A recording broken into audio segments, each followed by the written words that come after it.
അന്ന് ഒറ്റ മുറിയുള്ള വീട്ടിൽ 5-10 പേർ ഒരുമിച്ചു താമസിച്ചിരുന്നു. ഇന്നോ 5-10 മുറിയുള്ള വീട്ടിൽ 1-2 പേർ മാത്രം താമസിക്കുന്നു. അന്ന് 1000 പേരെ സഹായിച്ചവനെ ആരും അറിയാതെ പോകുന്നു. ഇന്നോ ഒരാളെ സഹായിച്ചവനെ 1000 പേർ അറിയുന്നു. അരച്ചാൺ വയറിനു വേണ്ടി നമ്മൾ കിലോമീറ്ററുകളോളം നടന്നു ജോലി ചെയ്തിരുന്നു അന്ന്.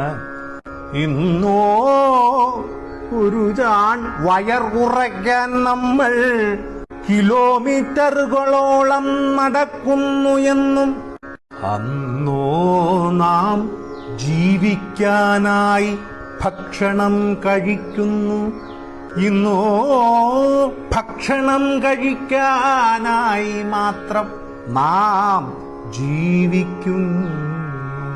അന്നു വീട്ടിനകത്തിരുന്നു ഭക്ഷണം കഴിച്ച് പുറത്ത് കക്കൂസിൽ പോകുന്നു.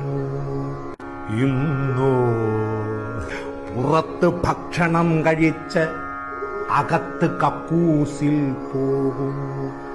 അന്ന് അധ്യാപകരുടെ കയ്യിൽ നിന്ന് അടികിട്ടാതിരിക്കാൻ കുട്ടികൾ പ്രാർത്ഥിക്കുന്നു. ഇന്നോ കുട്ടികളുടെ തല്ലു മേടിക്കാതിരിക്കാൻ അധ്യാപകർ പ്രാർത്ഥിക്കുന്നു.